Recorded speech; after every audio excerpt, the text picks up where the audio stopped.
Hello दोस्तों, कैसे हो आप लोग। आई होप आप सभी अच्छे से होंगे और अपनी स्टडी भी अच्छे से कर रहे होंगे।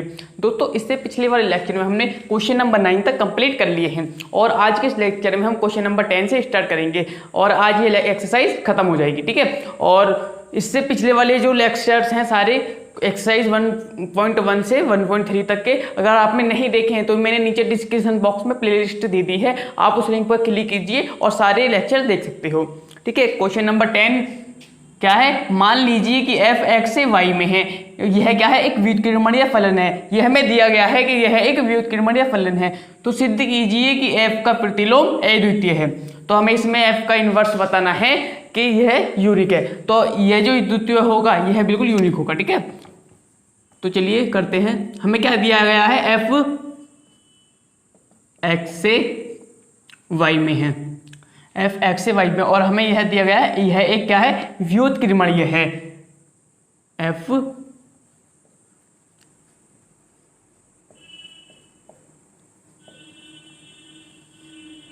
व्युत्क्रमणीय फलन है,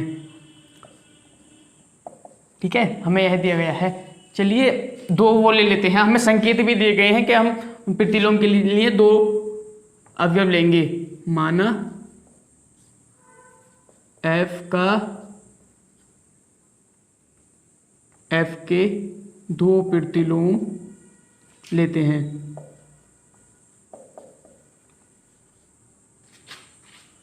इस प्रकार हैं, दो प्रतिलोम हैं, कौन कौन से हैं, G1 और G2 है, ठीक है। दो हमें प्रतिलोम इस प्रकार लेंगे, क्या, G1 और G2। तो क्या कहते हैं, इसका वो निकालेंगे,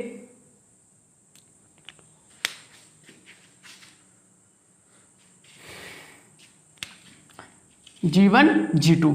तो अब क्या करेंगे, सबसे पहले हम देखें यहाँ पर f ऑफ G1 कितना हो जाएगा, y, और f ऑफ G2 यह y किसके बराबर करना, i y के बराबर होगा, ठीक है। तभी तो यह एक व्युत्क्रमणीय फलन है, इसका इन्वर्स f का इन्वर्स निकालेंगे तब यह i y होगा, ठीक है। और f ऑफ G1, जब हम इसे इन दोनों में क्या, f ऑफ G1 में G1 G2 दोनों बराबर कर देंगे, G1 और G2, यदि हम दोनों बराबर ले आए तो क्या होगा, इसका एक द्वितीय फलन सिद्ध हो जाएगा, ठीक है।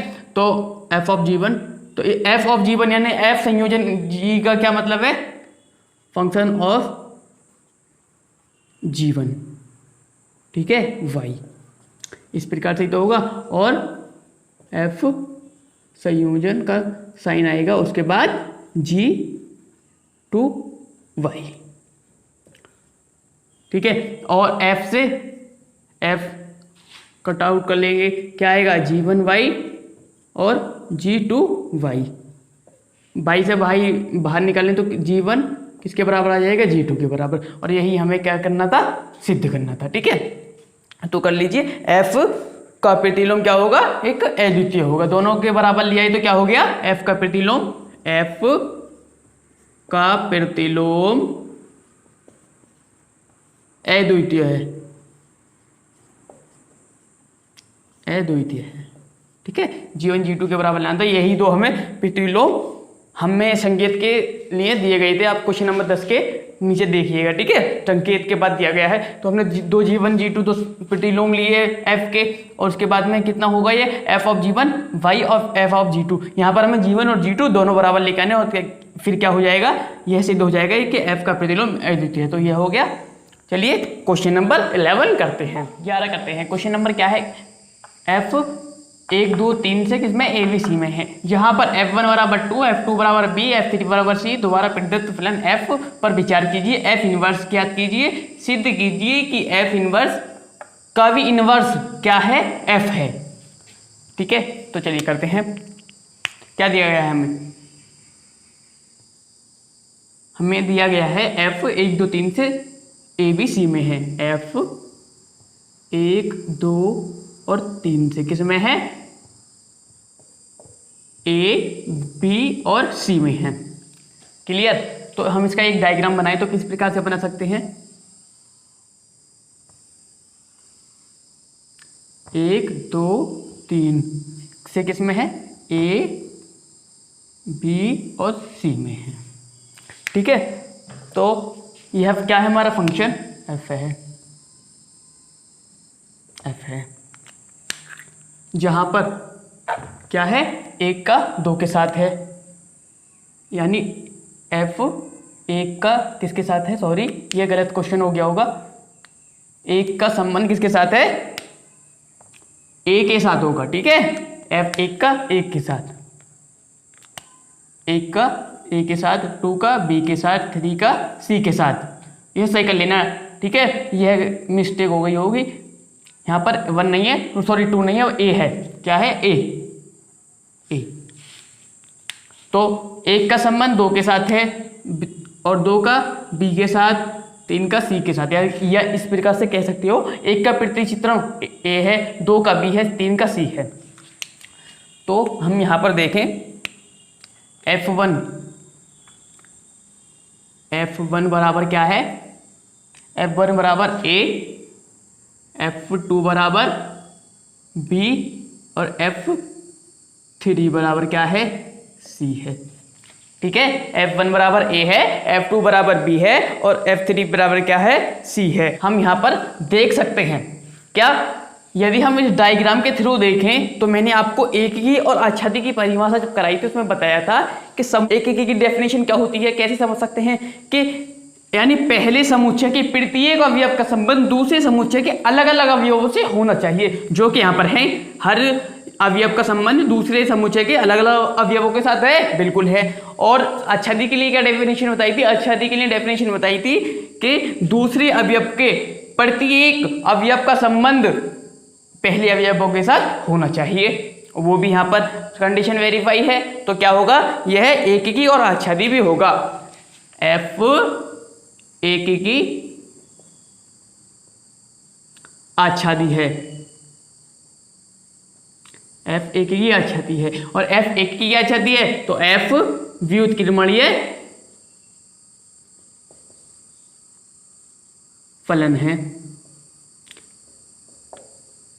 एफ व्युत्क्रमणीय फलन है। एफ एकीकी आच्छादी है तो इसका क्या है, एफ का प्रतिलोम निकालना भी संभव है, एफ का प्रतिलोम निकालना भी संभव है। जब एफ का प्रतिलोम संभव है तो निकालते हैं, और हमें पूछा भी गया है या सिद्ध करा गया है, तो एफ का प्रतिलोम बोले तो एफ इनवर्स। जब हम इसका एफ इनवर्स निकालेंगे, एफ बराबर क्या दिया गया, 1 2 3 से ए बी सी, तो यदि हम इसका इनवर्स करेंगे तो क्या है, यह इधर आ जाएगा, यह इधर चला जाएगा, यही तो होगा, यानी ए बी और सी इधर आ जाएगा, और इधर क्या हो जाएगा, 1 2 3, इसके अवयव इधर चले जाएंगे, इसके अवयव इधर आ जाएंगे, या इनके अवयव कर लो। ठीक है, एक ही बात है।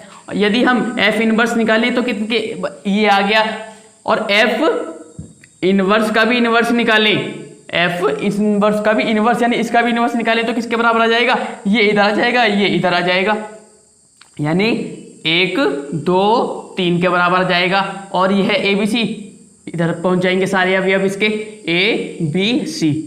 यहां पर आप देख सकते हो यह किसके बराबर आ गया, यह फिर से एफ के ही तो बराबर आ गया, बिल्कुल सेम ही तो है। तो हम यहां कह सकते हैं एफ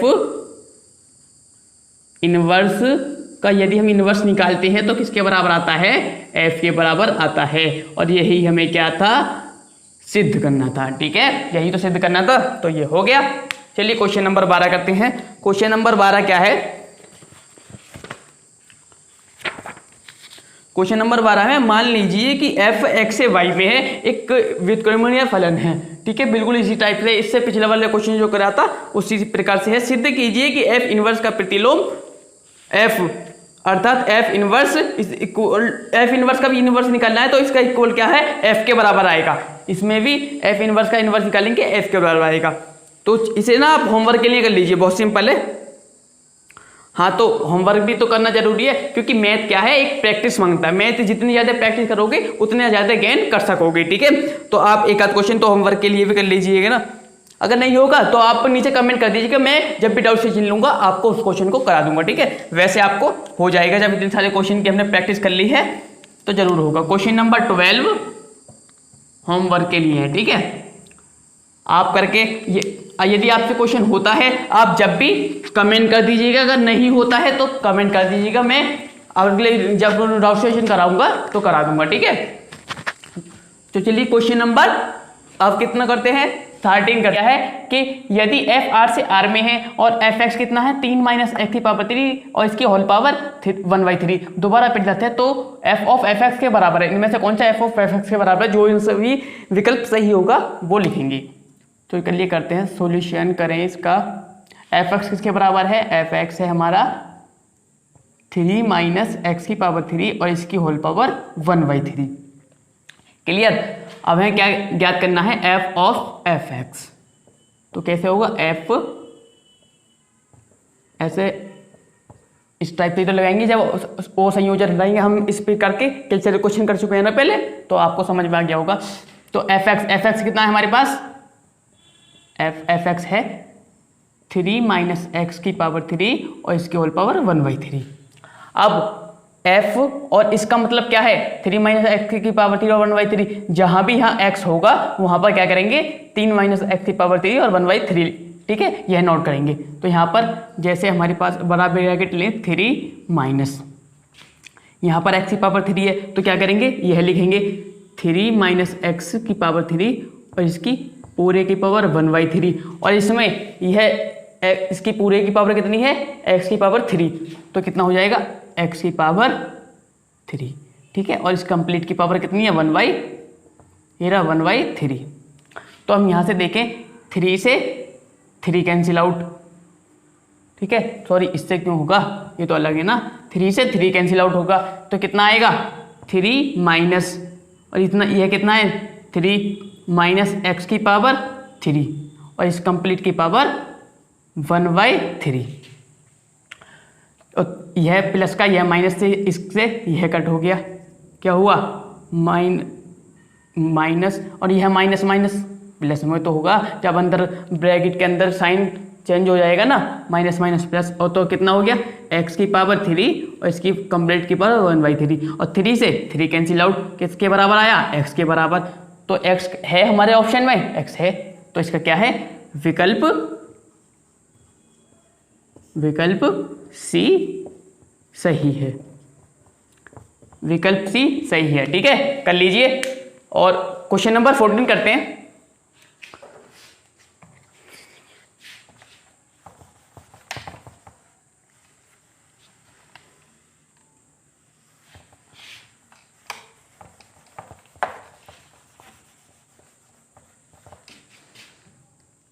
क्वेश्चन नंबर 14 है,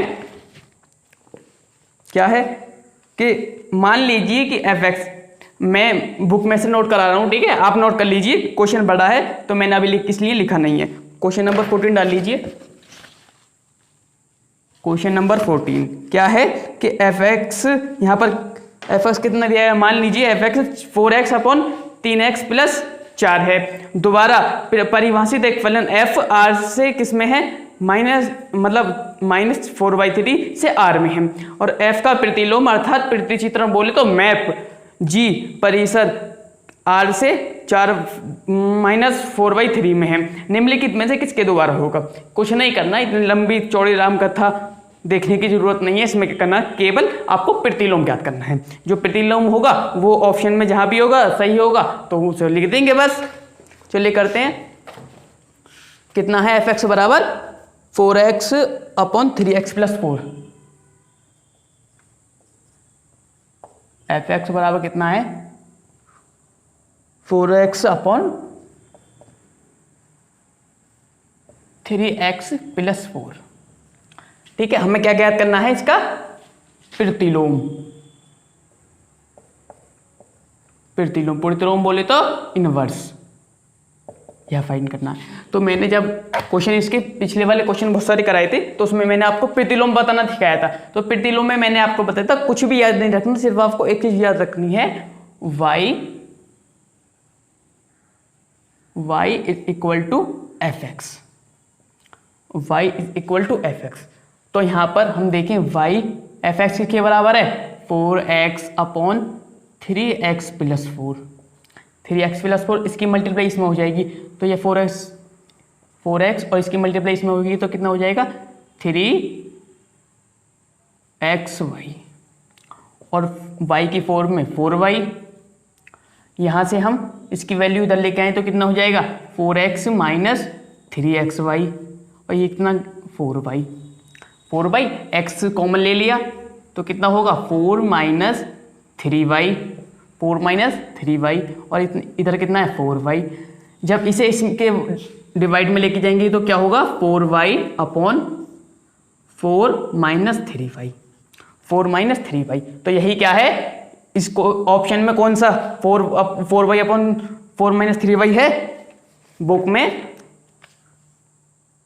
तो हो जाएगा कितना, यह प्रतिलोम, यह y जो है यह किसके बराबर आ जाएगा, जब हम f को इधर लेके जाएंगे, जब हम प्रतिलोम करते हैं f के लिख लीजिए, या फिर जब यह प्रतिलोम निकल के आता है तो कितना होता है, या तो f इनवर्स लिख लेते हैं या f या g लिख लेते हैं। ठीक है, तो यहाँ पर इसमें ऑप्शन में g गया है तो हम लिख लेंगे gy अपॉन यह x। ठीक है, x और x कितना है 4y अपॉन 4 माइनस 3y। ठीक है, और यह विकल्प कौन सा है b। तो विकल्प कौन सा सही है, विकल्प बी सही है। ठीक है, इस पे हमें इसमें प्रतिलोम ज्ञात करना था, हमने प्रतिलोम ज्ञात कर दिया। तो दोस्तों आज ही है एक्सरसाइज कंप्लीट हो गई है 1.3। कल से हम एक्सरसाइज 1.4 स्टार्ट करेंगे। ठीक है, और इसके लेक्चर्स मैंने आपको पहले ही बताया, अगर आपने सारे लेक्चर्स नहीं देखे हैं तो मैंने नीचे लिंक दे दिया है प्लेलिस्ट का पूरा, आप वहां से देख सकते हो। और इसकी जो भी क्लासेस होंगी अब वो कल से शुरू होंगी एक्सरसाइज 1.4 की। तो दोस्तों वीडियो पसंद आई हो तो वीडियो को लाइक कीजिए, शेयर कीजिए, अगर चैनल पर नहीं हो तो सब्सक्राइब करके घंटी बजाना मत भूलिए। मिलते अगली वीडियो में, तब तक के लिए गुड बाय।